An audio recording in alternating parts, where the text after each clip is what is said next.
We're here at Churches, San Onofre. Beautiful day. Gathering of the Tribe's 13th annual longboarding at its best.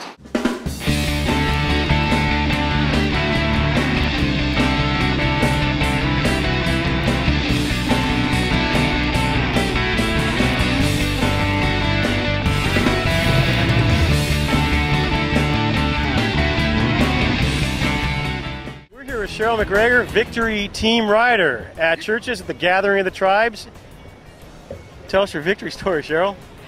I won a victory rash guard at a San Onofre contest and fell in love with it and wouldn't wear any other rash guard after that because it kept me dry even after I took off my wetsuit. It would still be pretty much dry. I could stay in the water. My sessions are usually 2 to 3 hours and I need that to be able to stay in there as long as I can. And I called around and talked to some other people, found out who was offering the rash guards, talked to Donnie and said I love them, don't use any others, haven't bought any others, want them, can I surf for you? And that was great. Where's your local break? Over that way. What's that way? That way is San Onofre. The audience doesn't see over there. San Onofre is where I usually surf. What part of San Onofre? Four Doors is my favorite. The lefts, I'm goofy foot. And love Four Doors when it's breaking. If it's not breaking, usually it's Old Man's. And if not there in the summertime, I'm over at Doheny at Second Spot. Right on. So, how long have you been longboarding? Since 2000. 2000? It was a midlife crisis. Which means that midlife crisis, before that you were jet shortboarding? skiing. No, I was jet skiing. You were on shortboards? No, I was jet skiing and thought about racing jet skis and had to be in the water.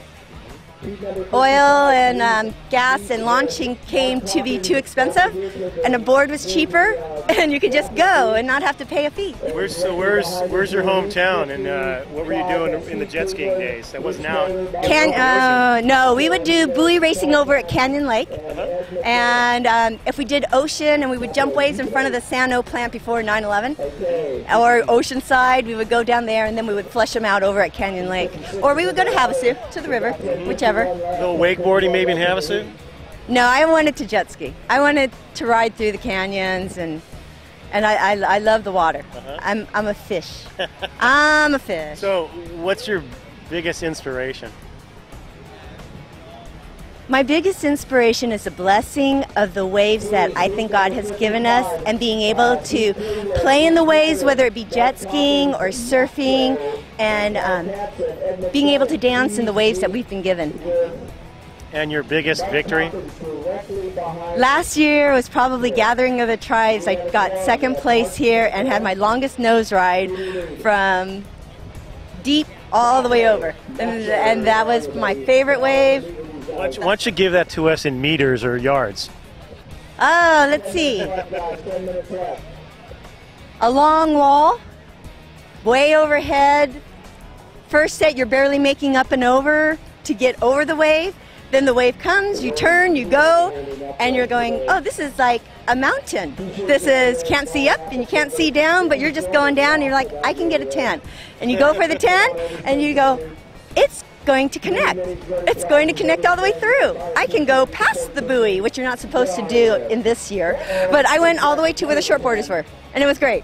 And then the best thing was, one of my dear friend's son said, you know, I saw you get 2 great nose rides, 2 10s, and that was great. That was the best. That's great. Hey, it's been great spending time with you. Thanks for joining us today. Yeah. Thank you. Aloha. I'm Cheryl MacGregor, and I surf for victory. I'm victorious.